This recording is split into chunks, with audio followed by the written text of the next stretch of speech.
कि इनका बेटा विदेश पढ़ने के लिए गया है, मामा का। और मामा के एक संदर्भ में मैं आपको बता दूं, मेरा नाम कन्हैया है और कन्हैया ने कंस का वध किया था और कंस भी मामा था। यह संदर्भ मैं इसलिए बता रहा हूं कि हमको सच्चाई आंख खोल करके देखने की जरूरत है। इस प्रदेश में गरीब के लिए महाविद्यालय नहीं बनेगा, गरीब के लिए विश्वविद्यालय नहीं बनेगा, गरीब के लिए छात्रावास नहीं बनेगा। क्यों? क्योंकि जब मुख्यमंत्री का बेटा विदेश पढ़ने के लिए जाएगा तो आदिवासी के लिए महाविद्यालय क्यों बनाएगा? और जब चुनाव आ गया है, 20 साल से सरकार चला रहे हैं, जब चुनाव में 20 महीना बचा है, तब इनको बहन जी लाडली की याद आई है और क्या कह रहे हैं कि हम 2000 रुपया दे देंगे। चचा, आप 2000 रुपया अपने पास रखिए, यह बताइए कि 350 का सिलेंडर 1400 रुपए में क्यों मिल रहा है? 750 रुपया तो रिचार्ज कराने में लगता है। बहनें यहां पे बैठी हुई हैं, 2000 रुपया दे दीजिएगा तो 2 महीना ठीक से 2 मोबाइल रिचार्ज भी नहीं हो पाएगा। ठगते हैं, ठग रहे हैं हमको। आपका खेल हम समझ रहे हैं, आपका खेल हम समझ रहे हैं कि आप हमारे आंख में धूल झोंक करके हमारी संपत्ति, हमारा रिसोर्स हमसे छीन रहे हैं। और जब हम अपने जल जंगल जमीन की बात करते हैं तो ये हमारे ऊपर तरह तरह का आरोप लगाते हैं। कहते हैं जल जंगल जमीन की बात करने वाले लोग अर्बन नक्सल होते हैं। हाय रे गृह मंत्री, बड़ी दया आती है आप पे। हैं? 2 बार की सरकार है इनकी, 20 साल से मध्य प्रदेश में सरकार चला रहे हैं। और मेरे पिताजी मुख्यमंत्री नहीं थे, ना प्रधानमंत्री थे। मैं एक साधारण परिवार का लड़का हूं, लेकिन मेरे पास महात्मा गांधी की तरह, बिरसा मुंडा की तरह, शहीद आजम भगत सिंह की तरह, डॉक्टर बाबा साहब भीमराव अंबेडकर की तरह सच की ताकत है। इस बात को याद रखिएगा।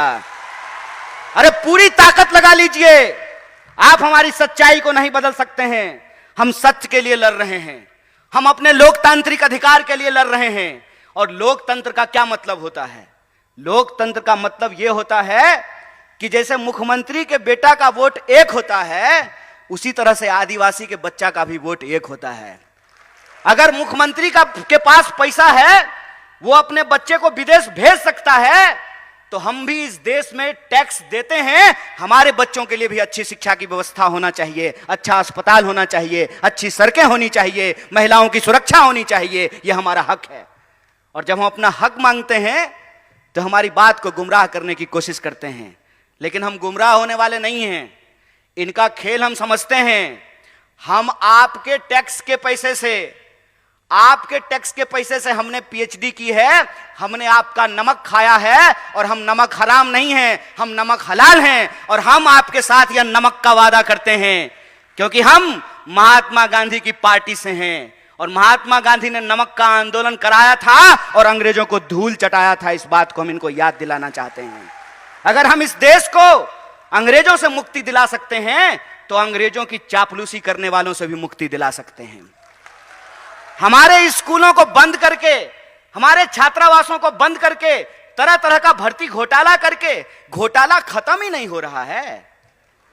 रोज नया घोटाला पैदा हो जाता है। अभी जो नया घोटाला आया है उसका नाम है पटवारी घोटाला। और मैं वीडियो देख रहा था, वीडियो में जो पटवारी घोटाला नहीं, पटवारी परीक्षा की जो टॉपर है, उसको पूछा कि मध्य प्रदेश का राजधानी कहां है, तो बोली दिल्ली।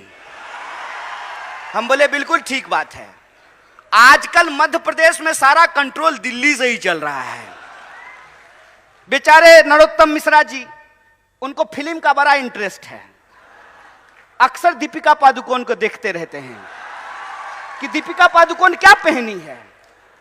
अरे राज्य चला लो यार, गृह मंत्री हो, तुम्हारे राज्य में सबसे ज्यादा महिलाओं के खिलाफ अत्याचार हो रहे हैं, सबसे ज्यादा आदिवासियों के खिलाफ अत्याचार हो रहे हैं। राज्य समल में नहीं रहा है। कहते हैं ना, घर में नहीं दाने, अम्मा चली भुनाने। पहले अपना राज्य तो चला लीजिए। आए दिन घोटाले होते रहते हैं और पूरा कंट्रोल। पहले इनको मुख्यमंत्री बनने का मन था, मुझे भी सूत्रों से पता चला है। क्या क्या जी साहब, मीडिया के लोग यहां बैठे हुए हैं, बोलिए ना, डरिए मत। अरे लोकतंत्र है, सबको बोलने का हक है। अरे हम लोग तो एक नारा लगाते हैं, जगह है कितनी जेल में तेरे, देख लिया है देखेंगे। कितने लोगों को जेल में डाल देंगे। सच बोलिए, सच की ताकत होती है। पहले इनको कहा कि ऐसे ही उल जलूल बात किया करो, सोशल मीडिया पे पॉपुलर हो जाओगे। और जैसे पटवारी की परीक्षा की टॉपर को मध्य प्रदेश की राजधानी दिल्ली लगती है, इनको भी सत्ता का केंद्र आजकल दिल्ली लगता है। और जब चुनाव आता है तो दिल्ली इंदौर में घूमना शुरू कर देता है। आजकल दिल्ली इंदौर घूम रहा है।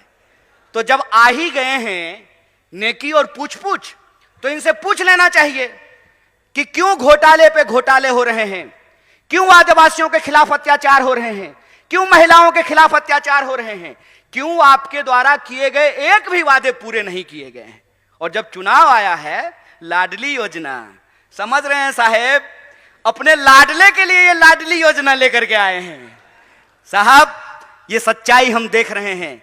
इस सच्चाई को मैं अपने आदिवासी भाई बंधुओं से कहना चाहता हूं, अपनी बहनों से कहना चाहता हूं कि ये मौका है कि जो 20 साल से आपने अत्याचार झेला है, उस अत्याचार का आपको बदला लेना है और उनको एहसास कराना है कि राजा का बेटा राजा नहीं होगा। यह लोकतंत्र की ताकत है। और लोकतंत्र की ताकत यह है कि सब लोगों को चुनाव लड़ना पड़ता है।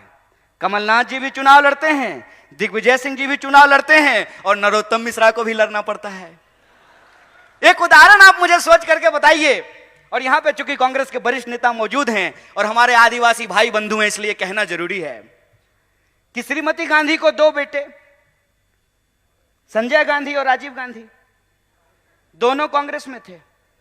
बाद में संजय गांधी जी की पत्नी बीजेपी में चली गई, चुनाव लड़ी, चुनाव जीती। राजीव गांधी जी की पत्नी भी चुनाव लड़ी, चुनाव जीती। तो बीजेपी में लोकतंत्र कैसे है और कांग्रेस में राजतंत्र कैसे है? वहां जो बहुत चुनाव जीती तो वो लोकतंत्र है, और श्रीमती गांधी के यहां जो बहुत चुनाव जीते तो यह राजतंत्र है। हाय रे बेईमान, बेशर्मी देखे हो, बेशर्मी। अरे वे कांग्रेस पार्टी ही है जिस पार्टी ने इस देश में जमहूरियत को स्थापित किया है। और यह जमहूरियत की ताकत है कि राहुल गांधी जब अमेठी से चुनाव जीतते हैं तो इनके नजर में वो राजतंत्र है, और वो मैडम जो है, सास जो कभी बहू थी,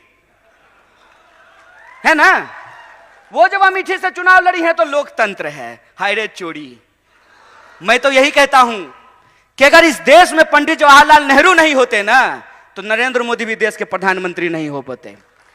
अगर इस देश में गांधी नहीं होते, इस देश में अगर भगत सिंह नहीं होते, इस देश में अगर बिरसा मुंडा नहीं होते, इस देश में अगर डॉक्टर बाबा साहब भीमराव अंबेडकर नहीं होते, तो एक आंगनबाड़ी का बेटा खड़ा होकर के 2 मुख्यमंत्री के सामने भाषण नहीं दे रहा होता।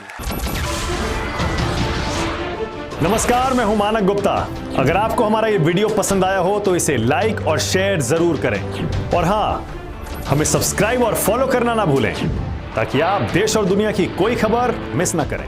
तो जुड़े रहिए हमारे साथ और देखते रहिए न्यूज़ 24।